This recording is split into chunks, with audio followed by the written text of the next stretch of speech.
I'm sorry that I don't speak Croatian.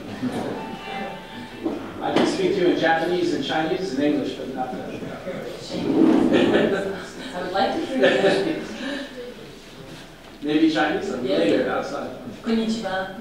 That's Japanese. That's right. So, first of all, I'd like to thank the Chamber of Economy for inviting me. It's a pleasure. I've never been to Croatia before. I'd like to spend 1 minute telling you what we do as a company. We're not really franchise brokers, but I will explain in 1 minute and get to the presentation. We are a retail hospitality advisory firm. We're based in Hong Kong.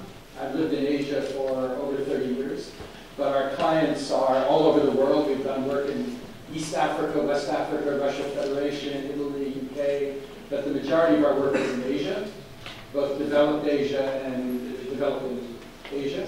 And we do a lot of work with private equity companies that do buyouts of brands, sell brands, invest minority stakes in brands. A lot of those brands are franchise brands. I just finished a project in Korea for a bubble tea brand that has about 1,000 units around the world, owns 20 of 1,000, and just got sold for over $300 million. So franchising can be very lucrative to the owner. Hopefully the private equity fund that bought it will sell it to someone else in 7 years and make money, but who knows. But that's kind of the power of what a franchise value can be.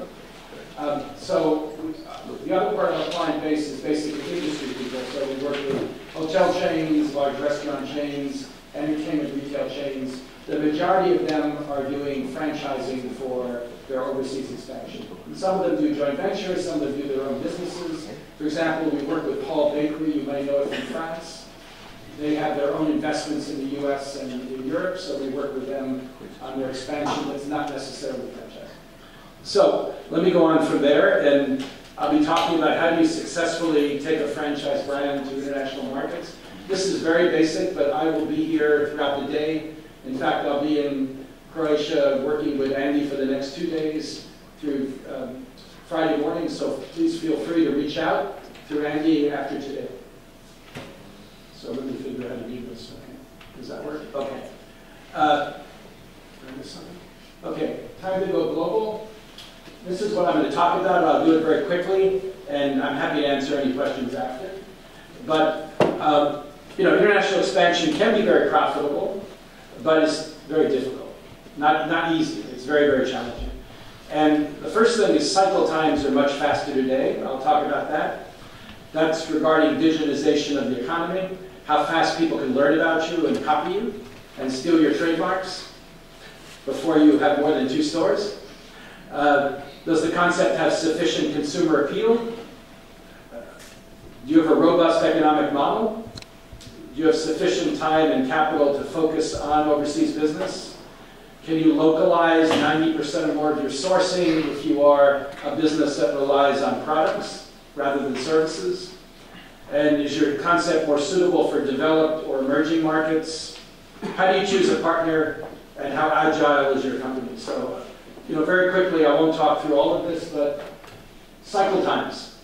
Compared to 10 years ago, people, if you have a good idea, people will know about it very, very quickly. You could have 1 store in New York, and before you know it, your trademark is taken by people all over the world. I don't know if you've heard of the cronut. The cronut was some bakery in New York. A French guy came up with something special. A week later, I was in the Philippines. They're selling cronuts. So there's no such thing as an idea you can protect anymore. And if you're a big company like a Starbucks, you can sue people all over the world and protect it. But if you're a smaller organization, it's very, very difficult. So that's just the facts. So people that have first mover advantage generally get the great majority of the profits. If you are a Domino's or a Starbucks or some giant corporation, you can come in later and kick everybody out. It'll be expensive, but you can do it. If you're a smaller company, really forget it, because you don't have the capital to kick it out. So it's better to move quick. And we've learned that many of our clients who develop the domestic market first and go to an international market later, after they've saturated their home market, generally find there's not much market left, because there's already brands similar to yours that are in the market. So I know you'll be talking about IP today, but register your IP very early in high priority markets, your trademarks, otherwise you won't have them. Especially in part of the world that I know, like China or Korea, pretty much they take trademarks all over the world and sell them back to you at very high prices. It's a good business. They call them trademark squatters. So you're in the EU, if your business is primarily in the EU, then you can use the Madrid Protocol, which I'm sure the gentleman later will talk about, to register your marks and at least protect yourself within the EU, which is a lot better than most of the markets I do. So if you have a good concept with lots of local buzz in your market, meaning you have good social media awareness, then expect someone to know about it. Okay, now how strong is your social media buzz? I find this is more and more important. A big chain that is boring, people generally don't want anymore unless it's in an emerging market. By the way, I'm happy, Emma, for you to give copies of this later, if people want it. It's not, nothing proprietary about it. So, generally speaking, they look at your Instagram followers, they look at your Facebook followers, and they look to see whether the brand is powerful enough, has enough social media buzz. So social media buzz is really more important than number of units. You could have 2 stores, and there's a brand I'll bring up very quickly called Percentage Arabica. It's a coffee brand in Kyoto, Japan, had 2 stores. For whatever reason, everybody in the industry knows it all over the world. So they open a store in Hong Kong and do $5 million selling coffee. Then this company with only 2 stores in Kyoto is in 18 countries already and is signed like 50 countries up with 2 stores in Kyoto. Now how that happened, I really don't know. It's kind of a mystery, but they had huge social media buzz. Maybe being in Kyoto is important because Kyoto is a very cool place in Japan, but whatever. Those examples exist everywhere. But it helps to be in a cool city. It helps to be in London or Paris or New York or Kyoto, Tokyo. Those help because they create the social media buzz, that you need. The other thing I would say, good ideas can come from anywhere.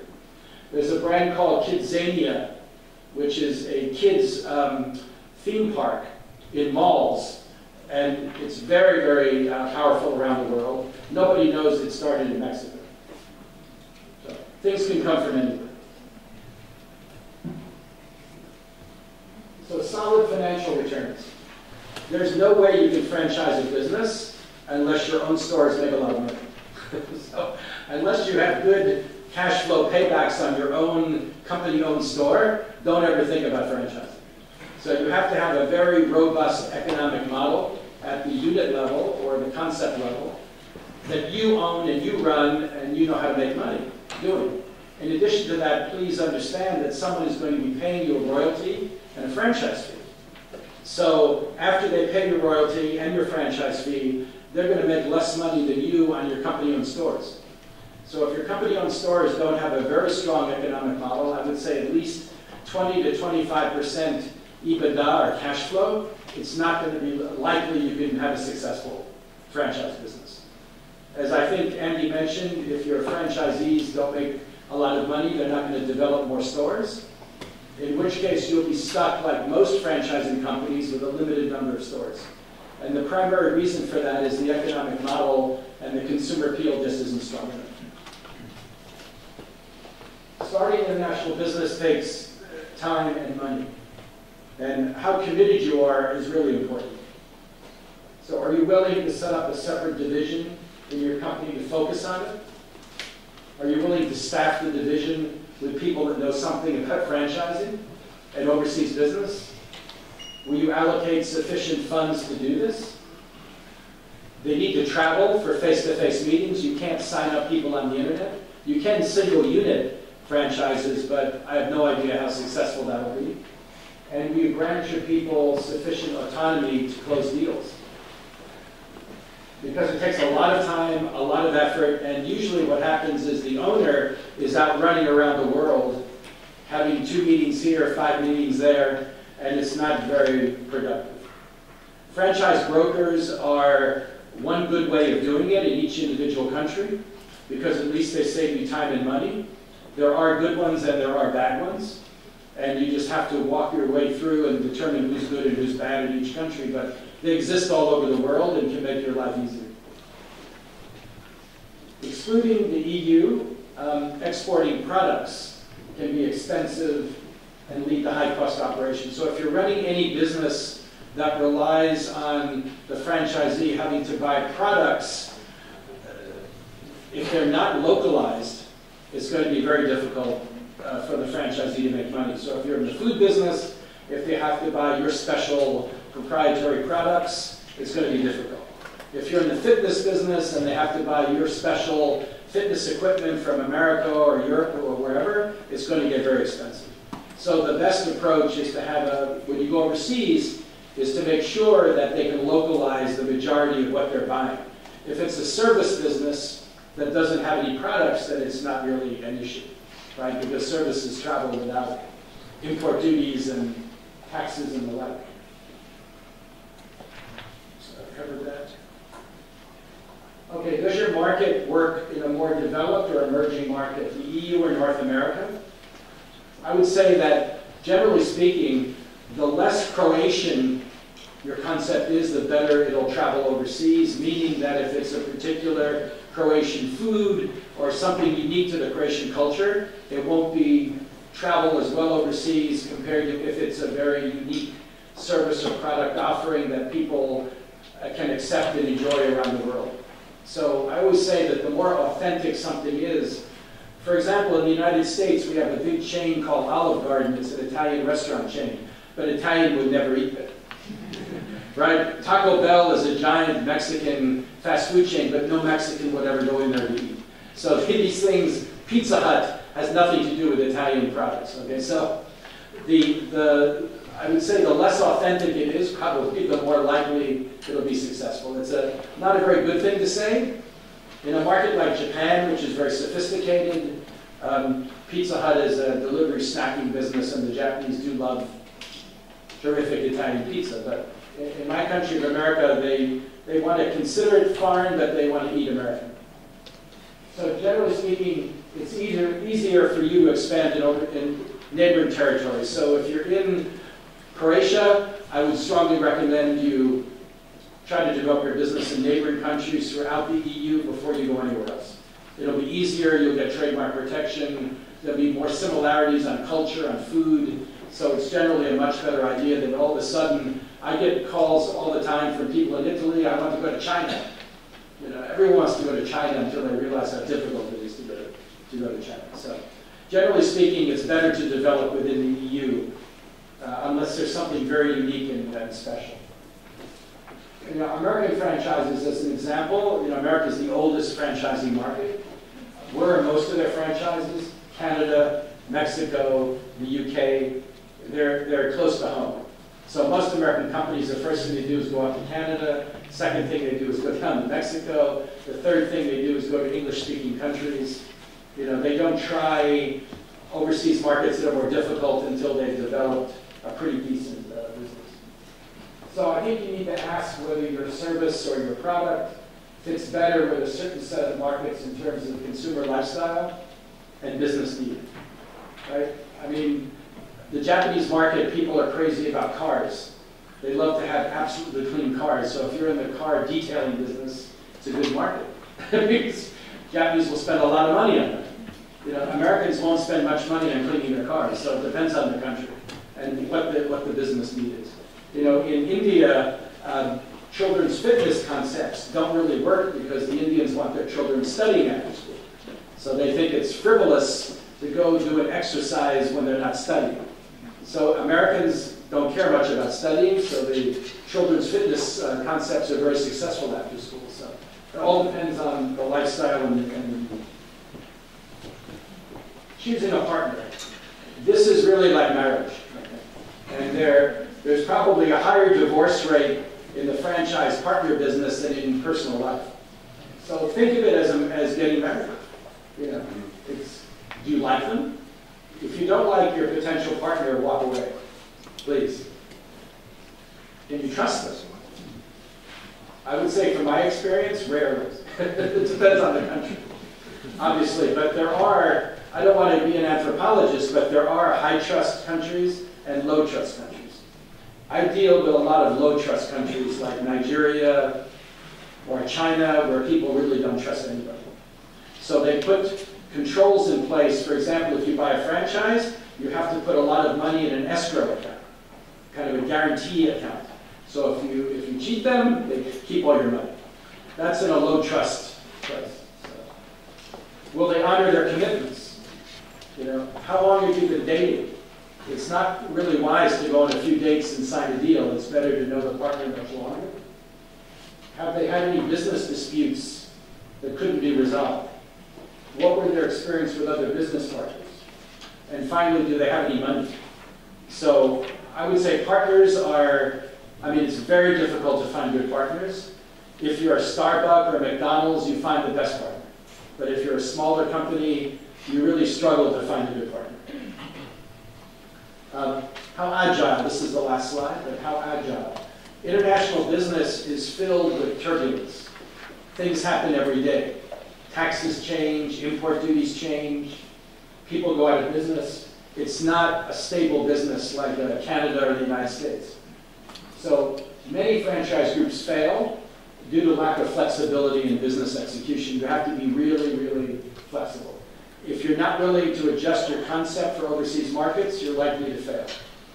If you're not willing to adjust the service, you're likely to fail. So you'll be confronted by many, many challenges, and you have to be flexible or agile enough to navigate them, which is why I suggest for a business in Croatia, which I don't know that much about, I would rather you deal with within the EU markets that are similar, that provide less challenges than going to Asia or Africa or places like that. So that's very brief, quick discussion, but I'm here all day. And I'm here the next couple of days, happy to chat with anybody about it. And I see you telling me my time is up. So this is like the Oscars. You need to play music. Yes, then we come. Play music and get a cane and drag you off the stage. No, here in Croatia we're very good hosts. So would you care for some coffee? Yes. Yes, of course. Yes, of course. So later, yeah. Now we can go drink some coffee. Sounds good. Yes. No, sorry, no. I just wanted to hug you. And I love Croatian coffee. yes. Okay, there is a question. Can we? Okay, I will come. I will come.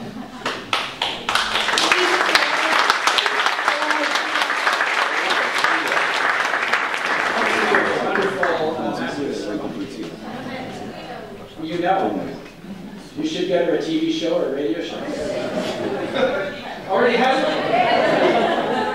Radio. Radio. Very nice presentation, Joel. Sorry, very quick, but I'm happy to talk afterwards. Yeah, super. Just a quick question. My name is Jonathan Cooper. I'm the founder of a company called Bright Entertainment, and we do franchising of entertainment concepts. We're a master franchise partner with Museum of Illusions, which now has, I think, 17 locations all the way from New York to Berlin, started in Croatia, and we're also in Dubai and Shanghai. And we're just launching a second brand called Clueville, which is an escape room concept for children. It's kind of an edutainment concept. My question is, you referred during your presentation to having single partner franchises versus multiple. And I wanted to ask, in your experience, is it advantageous to go with, if I understood correctly, a franchise partner who owns one unit? Or if you have more experience where you work with bigger companies that might take a territory and a larger footprint? I think Andy was talking about I wasn't talking about that. Somebody else was talking about it, but it depends how big the country is. So what I would say, if you're in Singapore or Hong Kong, you want one partner. If you're in India, you probably want 5 or 6 partners. If you're in America, you may want 20 or 30 partners. It really determines what the concept is. I'll give you an example. I do work, I know there's some people in the magazine business here. I do work with Condé Nast. Have you ever heard of Condé Nast? They own Vogue, they own GQ. They actually license restaurants. So they have a GQ bar, like a membership bar. And in a market like Korea, they may only have 1 bar or 2 bars. That's it, because it's very expensive. It's GQ. Or Vogue. You know, Vogue is a very stylish type of woman customer, so they're not going to have hundreds of those. So in those cases, you want 1 partner. But if you're at McDonald's and you're in India, you probably want 5 partners. It all depends on what the concept is. But I will tell you that entertainment concepts We're involved with a concept called Ninja Nation. I don't know if you've ever heard of American Ninja Warrior. You should watch it on YouTube. It's crazy. It came from Japan originally, but it's people doing amazing acrobatic feats for $1 million. And there's a franchise for kids that does that. And that kind of a concept really plays globally because of TV. People know it. I don't know if you noticed, there are trampoline concepts for kids now all over the world. And those play very well. But as I mentioned, in India, nobody goes on the weekday. You have to have all your business on Saturday and Sunday because Indian children should be going to after-school study hall, right? They don't believe in having fun except on the weekend. So in America, it works. So everything depends on lifestyle and behaviors.